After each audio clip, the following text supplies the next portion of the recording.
복이 된 사람이라는 제목으로 말씀을 전합니다. 하나님께서 아브라함에게 아주 위대한 선언을 하십니다. 그것은 바로 너는 복이 될지라, 너는 복이 될지라 라는 말씀입니다.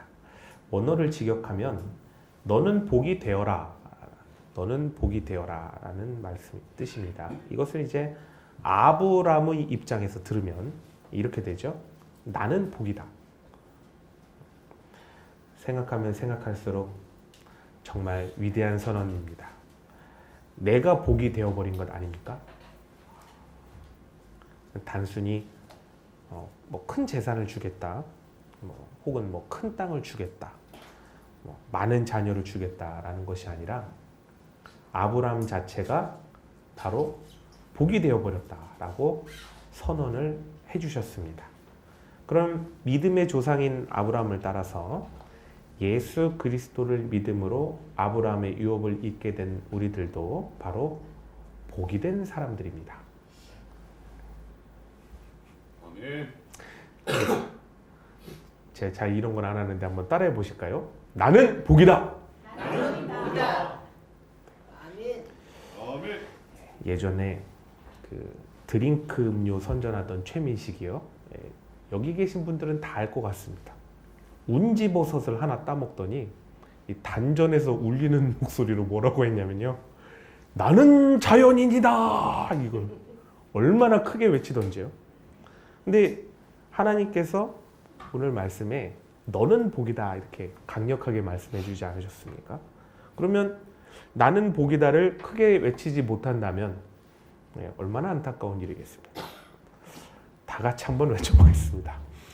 나는 복이다! 나는 복이다. 아멘. 네. 아주 잘하셨습니다. 자, 그러면 여러분들께 물어보겠습니다. 우리 사랑하는 성도님 모두는 본인 스스로를 복이라고 생각하고 계신지요? 아멘. 감사합니다. 오늘 대답을 아주 잘해주시네요. 네. 어떤 문화권에서든 복은 잘 되고 형통하고 건강하고 또 바라는 일들이 잘 이루어지는 것, 이런 의미로 이제 받아들여지는 것 같습니다.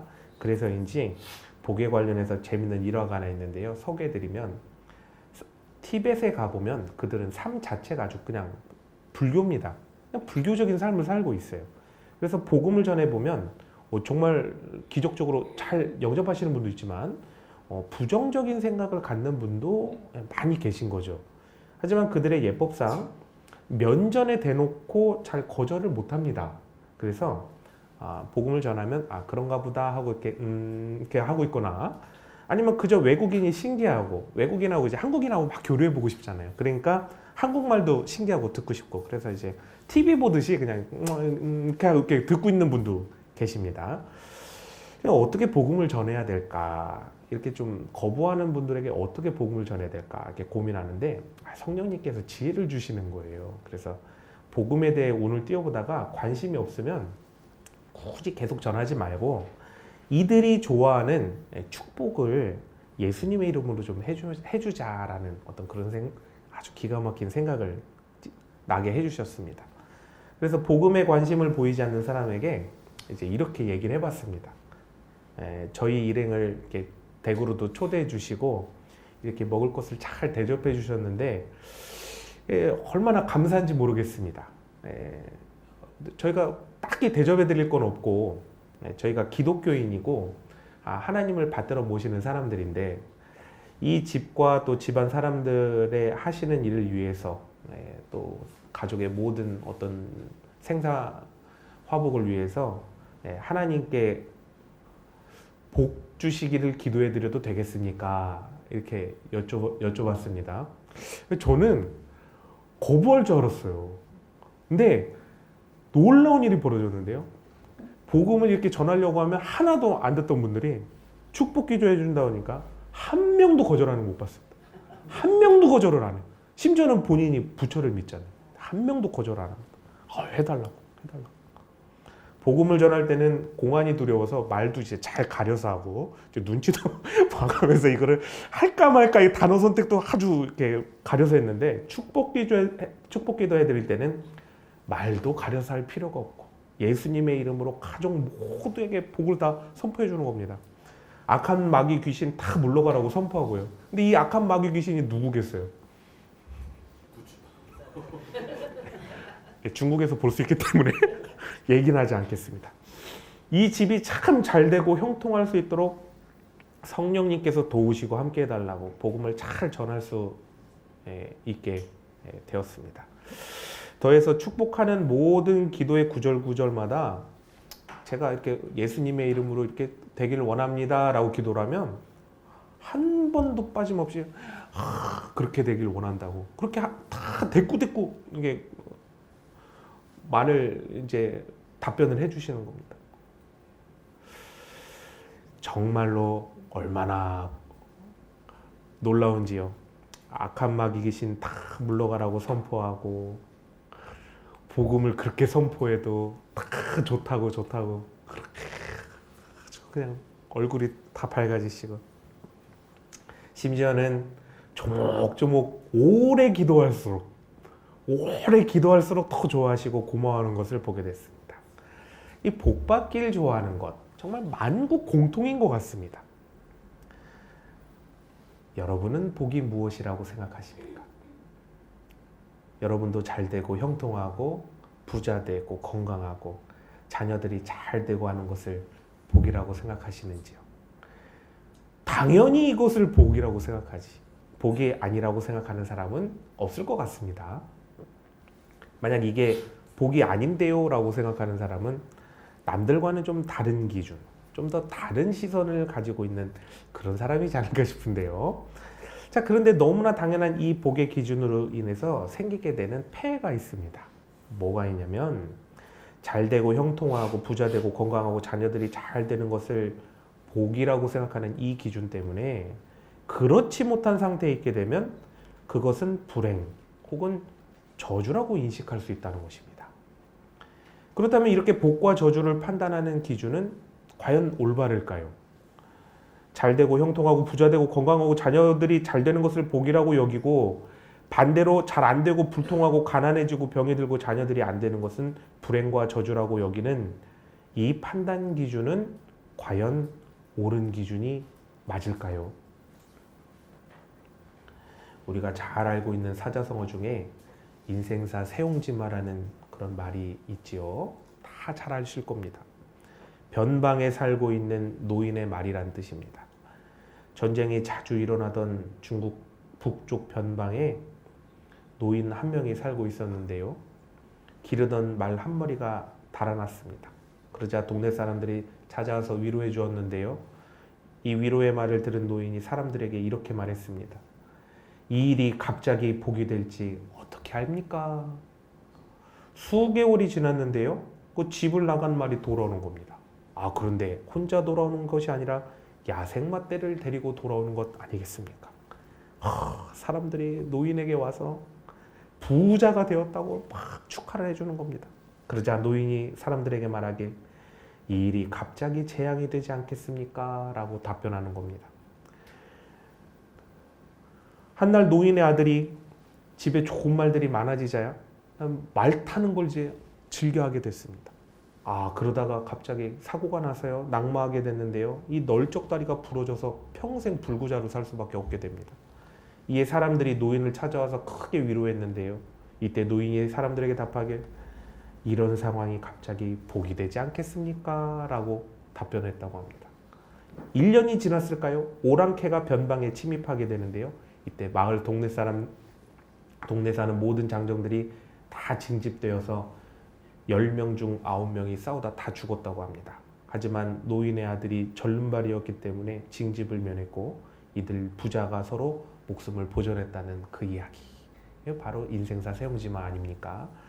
우리는 이 인생 세옹지마다라는 이 교훈을 보면서 우리의 인생에 닥쳐오는 이 정말 이 변화무쌍한 길흉 화복에 대해서 정말 깊은 공감을 하게 되는데요.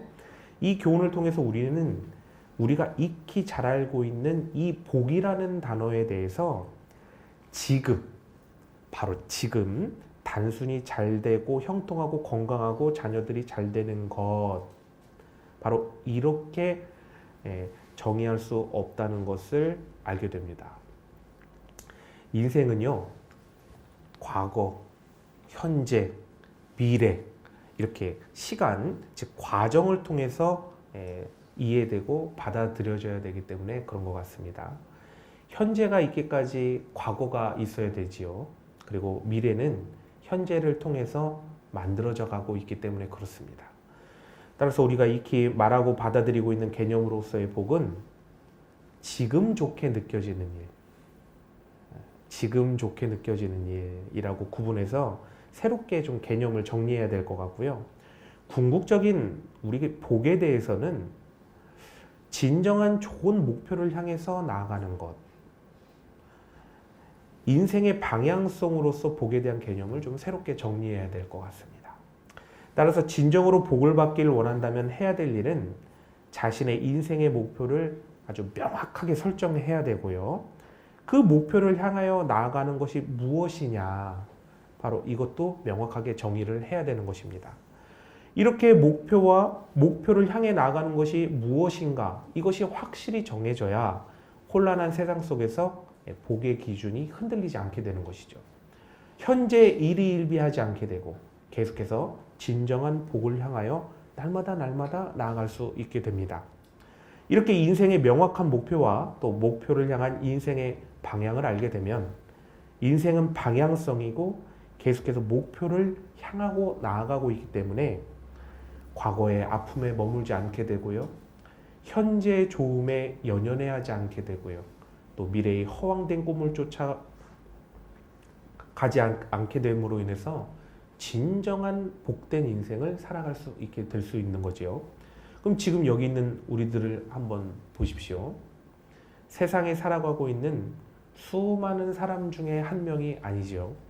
그저 그런 한 사람이 아니라 예수님을 주인으로 모신 기독교인으로서 하나님께서 자녀 삼아 주시고 바로 천국을 다 유업으로 받은 아주 특별한 사람들이 모여 있는 것입니다.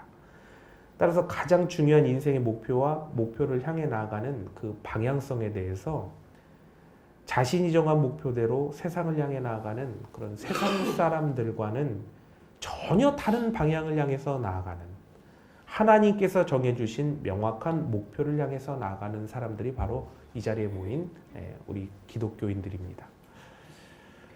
하나님께서는 이런 하나님의 백성에게 명확한 인생의 목표와 방향성이 무엇인가 말씀해 주고 계시는데요. 그것이 바로 오늘 본문 말씀이 이에 대한 내용을 담고 있습니다. 하나님께서는 아브라함을 불러 명하시죠. 내가 너에게 보여줄 땅으로 가라. 근데 원어를 해석하면 이렇게 해석이 됩니다. 내가 너에게 보여줄 그 땅으로 가라. 그 땅으로 가라. 그 땅은 바로 가나안 땅을 말하는데요. 하나님께서는 가나안 땅을 표현하실 때 내가 확실히 정해서 내가 복을 받도록 한 그 장소라고 특정지어서 말씀하고 계십니다. 바로 이 가나안 땅, 이 가나안 땅에 다 살아가는 것이 바로 아브라함에게 주신, 하나님께서 아브라함에게 주신 인생의 목표가 되는 것입니다. 그럼 아브라함의 유업을 잇는 지금 우리 신앙인에게 이 가나안 땅, 하나님께서 정하사 복을 주시기로 한 그 땅이 어디겠습니까?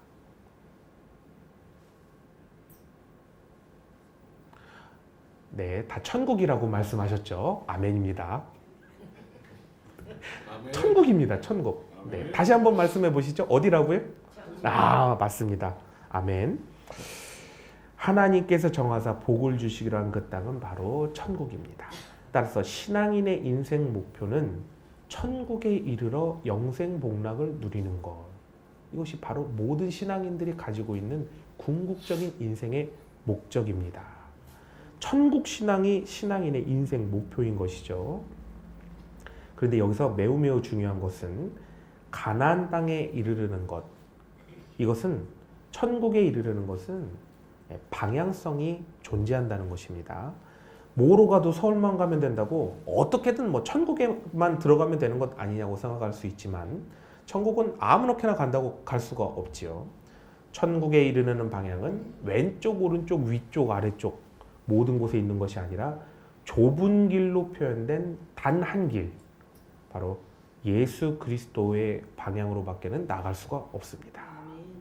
예수님이란 길, 하나님께서 열어놓으신 구원의 오직 한 길을 믿음으로 받아들이고 순종하여 나아가야만 천국에 이르게 되는 것이죠. 이것을 1절에는 자세하고 매우 실제적으로 표현하고 있는데요. 너의 고향과 친척과 아버지의 집을 떠나라는 말씀과 내가 너에게 보여줄이라는 말씀으로 알려주고 계십니다. 먼저 너의 고향과 친척과 아버지의 집을 떠나라는 이 말씀의 뜻은 하나님께 생명을 맡겨라. 하나님께 생명을 맡겨라 라는 뜻이자 오직 하나님만 바라보고 의지해라. 바로 맡기고 의지하라는 뜻을 담고 있고요. 두 번째, 내게 보여줄이라고 말씀하시는 것은 하나님께서 보여주고 인도하시는 대로 따라와라. 따라오라는 뜻입니다. 따라서 하나님께 생명을 내어 맡기고 그렇게 하나님만 바라보고 의지하여 하나님께서 인도하시는 대로 따라가면서 궁극적인 목표인 천국을 향해서 나아가는 것이 복받는 방향이다. 바로 이것이 복받는 방향이다라고 나침반의 바늘처럼 아주 확실하게 정해서 우리는 이러한 방향을 향해 나아가고 있을 때, 지금 나는 바로 복받고 있는 것이야. 복받는 삶으로 나가고 있는 것이야 라는 것을 아주 확신을 하고 있어야 됩니다. 다시 강조해서 말씀드리면 하나님께서 인간에게 주신 가장 큰 복은 죄로 인하여 죽을 수밖에 없는 인간이 하나님의 나라인 천국을 유업으로 얻게 된 것이죠. 따라서 천국을 향해서 나아간다는 인생의 확실한 목표를 안다는 것, 우리가 어디를 가야 되는지 안다는 것 그 자체만으로도 우리는 이미 큰 복을 받아 누리는 것이고요. 하나님께서 예비하시고 또 뜻하신 그 길을 따라 순종하면서 그렇게 나아가면서 하나님 아버지께서 뜻하신 것을 하나하나 이루어 나가는 것, 이것이 바로 우리의 삶을 천국으로 향하여 나아가게 하는 방향, 그리고 이러한 삶을 복된 삶이다라고 확실히 정해야 됩니다. 그런데 하나님께 순종하며 나가야 된다는 것은 우리가 하나님을 온전히 따라가야 한다만을 생각할 때는 정말로 힘든 길을 가야 되는 것 같기도 하고요. 두 어깨에 정말 이 무거운 짐을 지는 것 같은 그런 의무가 되는 말씀처럼 느껴지기도 합니다. 하지만 나의 이 편협한 눈을 떠서, 나밖에 보지 못하는 이 나의 편협한 눈을 떠서 나의 반대측, 이 나의 반대 측면을 생각해 보면 생각이 완전히 달라집니다. 우리가 하나님을 따라가야 한다는 인간의 입장 반대편인 하나님의 측면에서 바라보면 너무나 연약하고 부족한 우리를 따라오게 하시기 위해서 하나님께서는 항상 우리와 함께 하시며 우리가 떨어져 나가지 않도록 굳게 붙잡고 인도하고 계셔야만 하는 하나님의 측량 불가능한 은혜와 사랑, 그리고 불변함이 있으신 것입니다. 신앙인은 하나님 따라간 것을 어떤 자신의 의와 공으로 세우려는 그런 경향이 있는데요. 하지만 나의 충성 그 반대편에는 나를 위해 정말 열심히 일하시는, 쉬지 않으시는 하나님께서 계시다는 것이죠. 그렇기 때문에 우리가 그 하나님을 바라보고 생각할 수 있다면 하나님 앞에서 나를 드러냄이 아닌 바로 감사와 경배밖에는 드릴 수 없다라는 것을 깊이 깨닫게 됩니다. 내가 아무리 잘났다 하더라도 하나님께서 나를 향한 하나님의 뜻을 거두어 가시고 하나님께서 나와 동행하시길 멈추신다면 그 어떠한 인간도 신앙을 보존하거나 구원받을 수 없게 되는 것입니다. 여러분 다 교회 생활 오래 하셨지 않습니까? 한 번씩은 회장 한 번 다 해보셨을 것입니다. 회장 해보시니 어떠십니까? 리더가요, 회장님이 100만큼 하면 팀원은 잘해야 한 30%, 40% 따라옵니다. 잘 하시는 분이 30%, 40% 따라옵니다. 리더의 역량이 100이면 안에 있는 팀원은 잘해야, 정말 열심히 잘해야 30%, 40%밖에는 발휘를 잘 못합니다. 만약 팀원이 리더인 본인보다 열심히 하거나 팀원이 탁월하지만 내가 품어줄 수 있는 어떤 그런 역량이 부족하면 그 모임은 깨지거나 큰 문제가 발생하게 되죠. 우리는 종종 나의 신앙과 믿음으로 이렇게 신앙생활하며 세상에서 살아가는구나 그렇게 생각하지만 내가 내 신앙과 믿음으로 그렇게 살아가는 것이 절대 아닙니다. 나를 이끄시는 하나님께서 한없는 긍휼과 인내 가운데 붙잡아 인도해주고 계시니까 내가 그나마 그렇게 살아가고 있는 것이다 라는 것을 알아야 합니다. 이렇게 한 인간이 예수 그리스도의 대속으로 말미암아 구원을 얻어서 천국을 유업으로 얻게 되고 또 성령님의 인도하심을 따라서 하나님께서 뜻하신 삶을 살아나가는 것, 바로 이것이 나는 복이다 라는 말씀에 여러 가지 측면에서 그 뜻을 말씀드린 것입니다. 그런데 3절을 보시면요, 하나님께서는 복된 아브람을 위해서 아브람을 축복하는 자에게는 복을 주시고 아브람을 저주하는 자에게는 저주를 내리신다라고 말씀하십니다. 하나님의 백성을 축복하면 계속해서 복을 받음으로 축복의 선순환이 이루어지도록 하셨고요. 하나님의 백성을 저주하면 계속해서 저주를 받게 되므로 저주하지 못하도록 보호하시고 저주가 끊어지도록 그렇게 하나님께서는 만들어 놓으셨습니다. 여러분, 짐승 다 길러보시죠? 짐승 다 길러보셨죠? 짐승이 새끼 난 것도 보신 적 있으실 겁니다. 짐승도요, 자기 새끼를 얼마나 아끼는지 모릅니다. 혹시나요? 젖 먹이고 있는 거 한 마리 잡아다가 이렇게 해코지 하는 것처럼 한번 보이십시오. 어미가 아주 죽을 각오를 하고 달려드는 걸 보게 됩니다. 우리가요, 다 하나님 자녀입니다. 나를 해코지하고 못살게 구는 사람은 나를 어떻게 보고서 그렇게 못살게 구는지 모르지만 그 사람이 못 본 게 있습니다. 바로 나를 품고 계신 그 하나님 아버지께서 지금 화가 나셨다라는 것을 못 보고 있습니다.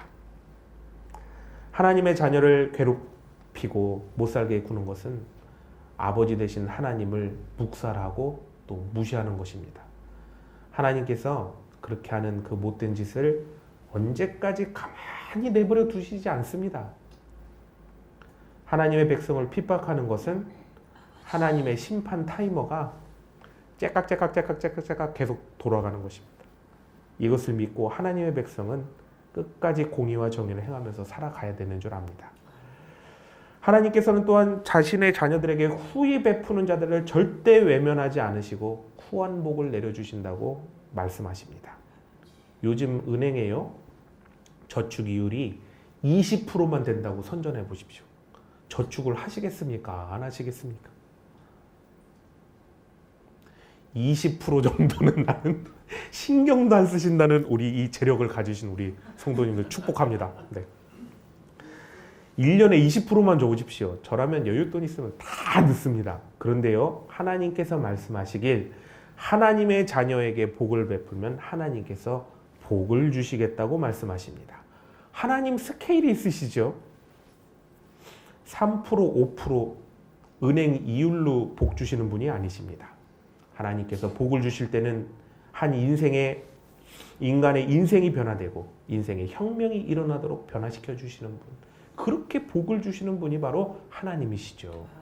하나님의 백성을 축복하는 자도 그렇게 큰 복을 주신다면 하나님의 자녀는 얼마나 큰 복을 받고 있는 것입니까? 그러니까 하나님의 백성은 바로 너에게 복을 주겠다 이렇게 표현하신 게 아니라 바로 네가 복이다 라고 말씀하신 것이죠. 그렇다면 우리는 어떻게 해야 될까요? 섬기며 나누며 베풀며 살면서 복의 복을 더해야 되는 줄 압니다. 이제 3절 마지막을 보시면 땅의 모든 족속이 너로 말미암아 복을 얻을 것이라고 이제 말씀하고 계신데요.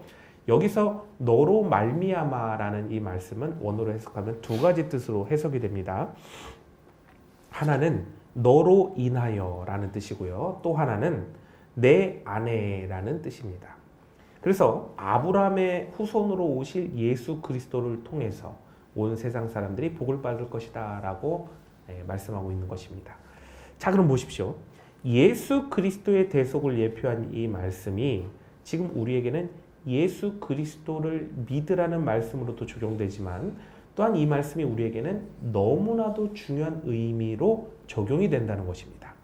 마태복음 16장 19절을 보시면 예수님께서 베드로에게 어떤 말씀을 하시냐면 내가 천국 열쇠를 너에게 주리니 내가 땅에서 무엇이든지 매면 하늘에서도 매일 것이요 내가 땅에서 무엇이든지 풀면 하늘에서도 풀리리라 라고 말씀하셨습니다.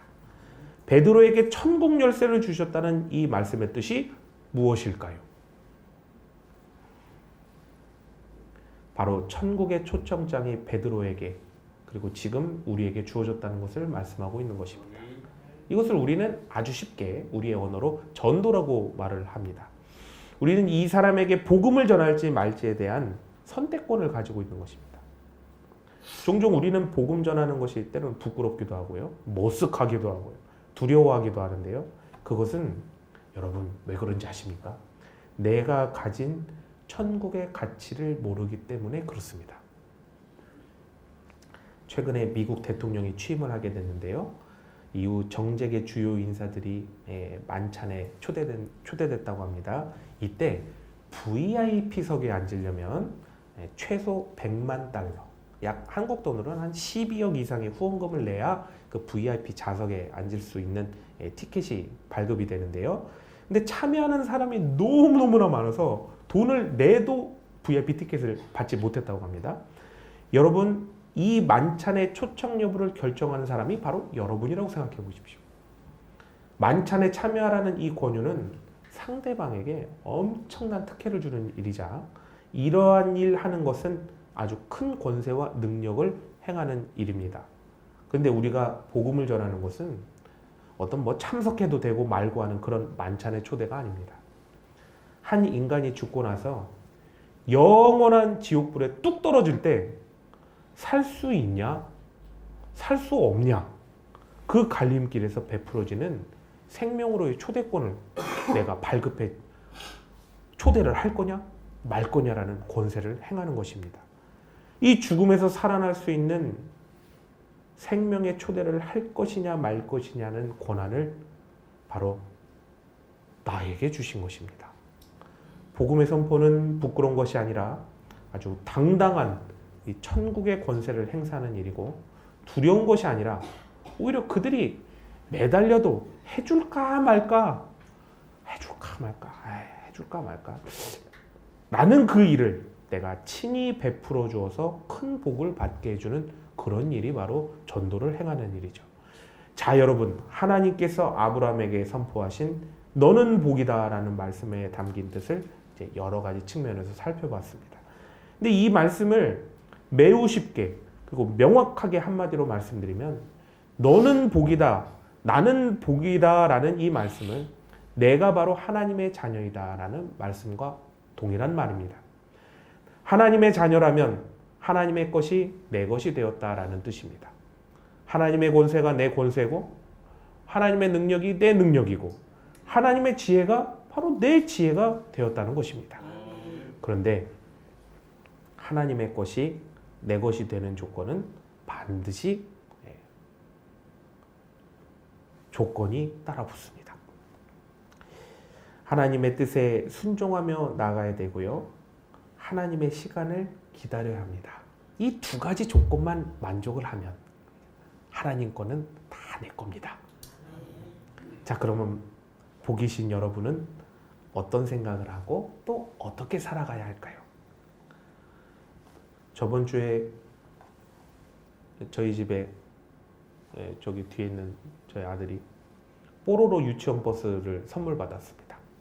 요만한 버스인데요. 얼마나 좋아하는지요. 밥 먹을 때도 옆에 놓고 먹고요. 어린이집 갈 때도 들고 가고요. 항상 이렇게 데리고 다니는 겁니다. 근데 이제 씻으려고 그러는데요. 아예 애가 고집을 부리면서 씻을 때도 데리고 씻는다고 그렇게 고집을 부리는 겁니다.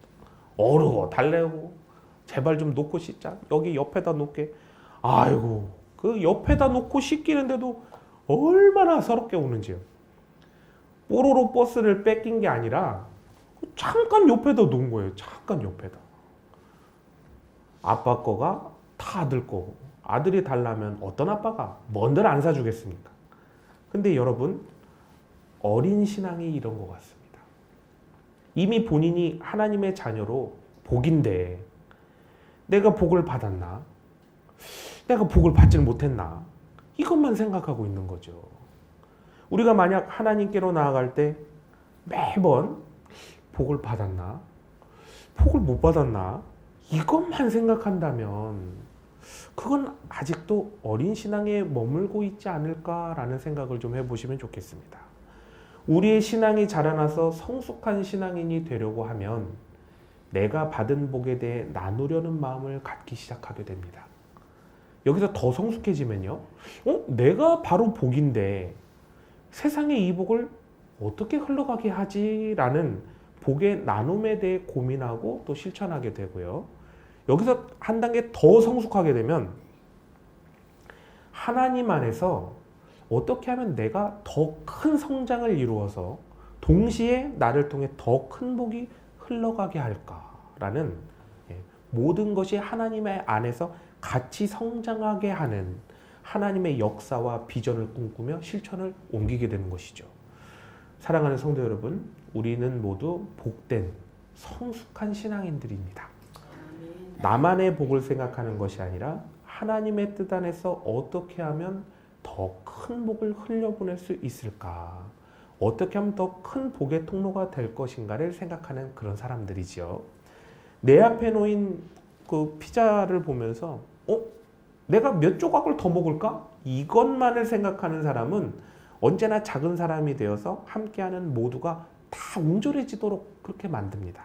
하지만 어떻게 하면 더 큰 피자를 같이 만들어 볼까라고 이렇게 아예 판 자체를 키우는 사람은 다 같이 많이 먹을 수 있도록 만들어서 큰 사람이라 존경받게 됩니다.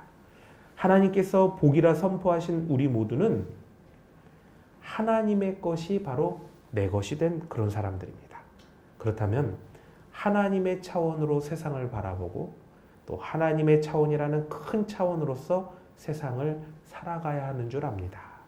따라서 나의 작은 시선, 어떤 옹졸한 마음을 넘어서기 위해서 나를 내려놓고 하나님께 기도하며 또 나의 모든 것을 다 내어 맡기고 성령님의 인도하심을 따라 예수님의 역사를 이루어가는 큰 축복의 통로가 되면 참 좋겠습니다.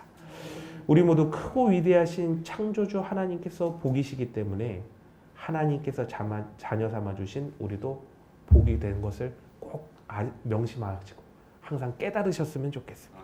그렇다면 복이 된 우리는 기도하며 아버지의 뜻을 구하며 나아가는 아주 영적인 그런 신령한 사람이 되기 위해 노력해야 되겠지요. 그리고 하나님께 순종하기 위해서 성령 충만을 구하는 그런 성령 충만의 사람도 돼야 되는 줄 압니다. 이렇게 성령 충만을 받아 나아갈 때 우리 모두가 하나님 차원으로서 복의 역사를 이루어가고 또 복의 통로로 쓰임받게 될 줄 믿습니다. 이 놀라운 복의 사람이 다 되시길 예수님의 이름으로 축복합니다.